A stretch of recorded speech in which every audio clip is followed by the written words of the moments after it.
कश्मीर ये शब्द अपने आप में उस क्षेत्र के लिए इतना पुराना है जितना भारत भूमि में स्थानों के लिए बहुत कम शब्द हैं। मुझे लगता है कि काशी बहुत पुराना शब्द है, शायद उतना ही पुराना जितना कश्मीर या उज्जैनी या कन्नौज। लेकिन राज्यों के अगर नाम लें तो मैं बार बार लोगों से कहता हूं कि जब आंध्र नहीं था, महाराष्ट्र नहीं था, पंजाब नहीं था, बिहार नहीं था, बंगाल नहीं था, तब भी कश्मीर का नाम कश्मीर ही था। हजारों साल से कश्मीर का नाम कश्मीर ही है। ये एक संयोग मात्र है, मैं दंभ पूर्वक नहीं कह रहा हूं, इसमें कोई बहुत गर्व करने की बात नहीं। ये एक बड़ा सुखद संयोग है कि ये शब्द बिगड़ा नहीं। कालांतर में शब्द नाम बिगड़ जाते हैं, उच्चारण दोष में बिगड़ जाते हैं, लोक व्यवहार में बिगड़ जाते हैं, लेकिन कश्मीर शब्द के साथ ये संयोग रहा कि ये बिगड़ा नहीं। हमारे प्राचीनतम ग्रंथों में भी ये कश्मीर ही है। संस्कृत शब्दकोश में तो कश्मीर का अर्थ है केसर। दोनों शब्द जो हैं केसर और कश्मीर, ये बहुत मिलते जुलते हैं, क्योंकि वहीं केसर पैदा होता था, तो केसर को भी कश्मीर कहते थे। लेकिन कश्मीर जब मैंने ढूंढना शुरू किया, मुझे पांचांग मिला। आप सब परिवारों में पांचांग जरूर होते होंगे।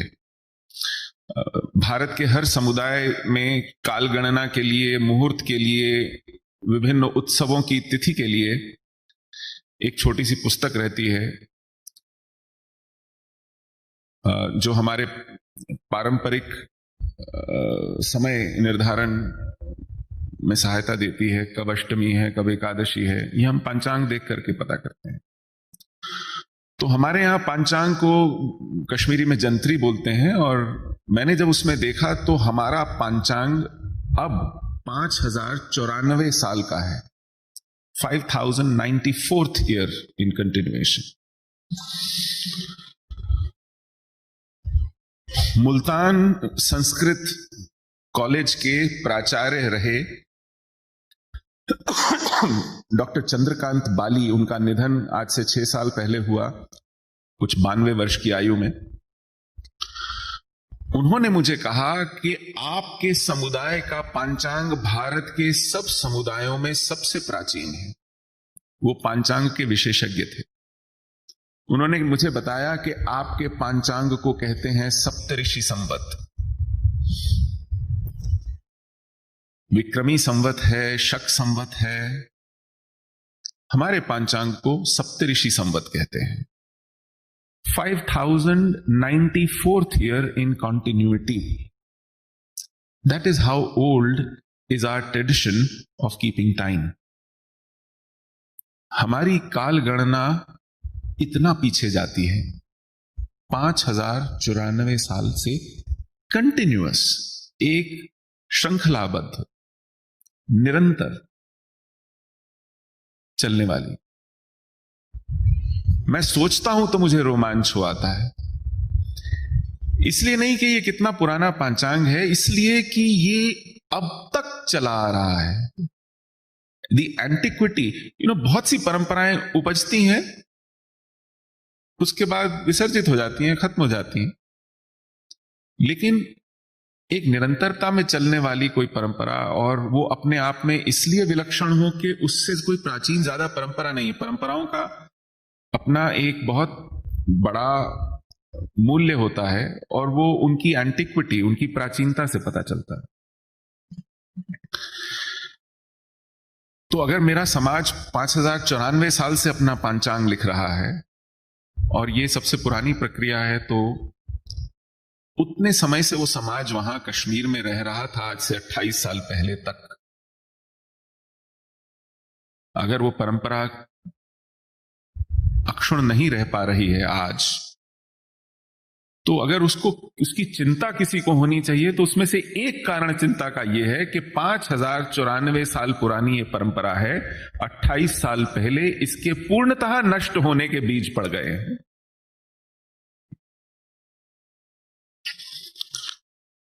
फिर एक और तथ्य सामने आया कि हमारे ही प्रदेश का, कश्मीर का, उस स्थान का एक पुराण है जिसका नाम है नीलमत पुराण।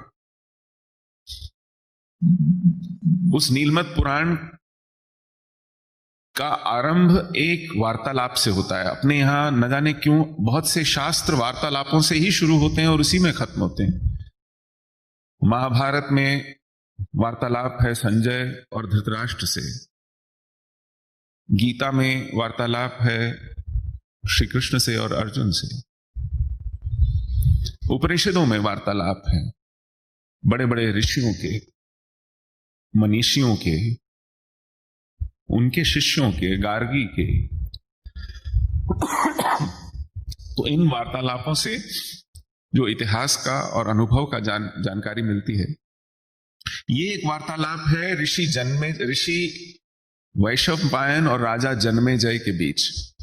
राजा जन्मेजय कौन है? राजा जन्मेजय हैं अर्जुन के प्रपौत्र, अभिमन्यु के पौत्र राजा जन्मेजय, परीक्षित के पुत्र राजा जन्मेजय। अर्जुन के प्रपौत्र, अभिमन्यु के पौत्र और परीक्षित के पुत्र राजा जन्मेजय। वो वैशंपायन ऋषि से पूछते हैं कि जब महाभारत का युद्ध हुआ था तो पूरे भारत से सेनाएं आई थी, कश्मीर से सेना क्यों नहीं आई? कश्मीर से सेना अपेक्षित थी क्योंकि कश्मीर भारत का अभिन्न अंग तब भी था। सेनाएं क्यों नहीं आई? पूछा तो उन्होंने कहा कि कश्मीर का उस वक्त सम्राट जो था वह अबोध था, अल्पवय था, इसलिए सेना नहीं आई। अल्पवय क्यों था? राजा जन्मेजय ने पूछा तो उसके ऊपर उन्होंने विस्तार से बताया कि जब श्री कृष्ण ने कंस का वध किया तो जरासंध जो काशी नरेश थे, उन्होंने कश्मीर के नरेश गोनंद को बुलाया और कहा कि तुम्हारे ही कुल के कंस का वध हुआ है, उसका प्रतिशोध लीजिए। तो उन्होंने कृष्ण को द्वंद्व के लिए चुनौती दी। कश्मीर के राजा गोनंद ने श्री कृष्ण को मथुरा में चुनौती दी।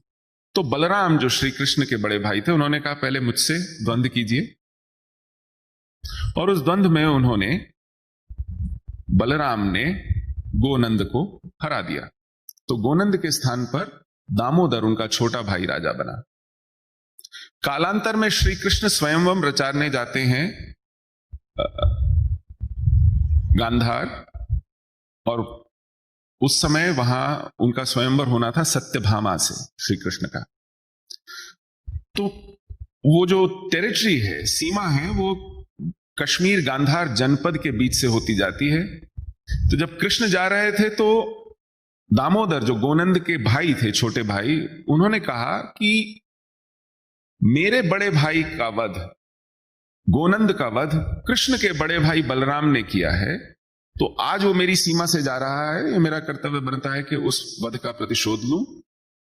तो दामोदर ने आके श्री कृष्ण से चुनौती की, युद्ध की। श्री कृष्ण ने उस द्वंद्व में उसका वध किया। अब सब यदुकुल ने श्री कृष्ण से कहा कि गोनंद भी नहीं है, दामोदर भी नहीं है, तो ये राज्य यदुकुल के राज्य में सम्मिलित कर लिया जाए। श्री कृष्ण ने कहा कि युद्ध की परंपरा नहीं है, राज्य को उसके उचित उत्तराधिकारी के पास जाना चाहिए। उन्होंने कहा तो उत्तराधिकारी नहीं है, क्या करें? तो श्री कृष्ण ने कहा कि उत्तराधिकारी है, वह दामोदर की पत्नी यशोमती के गर्भ में पल रहा है। तो उन्होंने प्रतीक्षा की। सबसे पहले यशोमती को श्री कृष्ण ने कश्मीर में जाके अपने हाथों से उनका राज्याभिषेक किया, और कतिपय इतिहास में ये किसी भी स्त्री के शासक बनने का पहला उदाहरण है जिनको श्री कृष्ण ने स्वयं अपने हाथ से उनका राज्याभिषेक किया। और फिर जब उनको पुत्र लाभ हुआ तो उस पुत्र को अभी अल्पवय ही होना था कि महाभारत का युद्ध शुरू हुआ। उस युद्ध की भी यह परंपरा थी कि कौरव और पांडव केवल आमंत्रित कर सकते थे राजा को अपने विवेक से तय करना होता था कि वे किसकी ओर से युद्ध में भाग लेगा। देखिए, पुराणों में भी ऐसे ऐसे दृष्टांत मिलते हैं कि उस समय की जो परंपरा थी, जो मूल्य थे, जो नियम थे, उसके ऊपर जो आदर्श थे, उनका पता चलता है। अल्पवय युद्ध में भाग नहीं लेगा, जैसे juveniles will not take part in the war. ये 5000 साल पुरानी परंपरा आज छोटे छोटे बच्चों को सुसाइड बॉम्बर बना के भेज दिया जाता है अपने मां बाप द्वारा। हो रहा है इसी दुनिया में, मिडिल ईस्ट में हो रहा है। वीडियो बनाते हैं उनका पहले, फिर कहते हैं कि देखिए शहीद निकला है हमारे देश, हमारे परिवार से, गर्व करते हैं। वॉर की morality, that kingdoms will not be annexed, that there is a system which will be honored. We will not covet territory. तो उस आज से इतने वर्ष पहले we call ourselves civilized.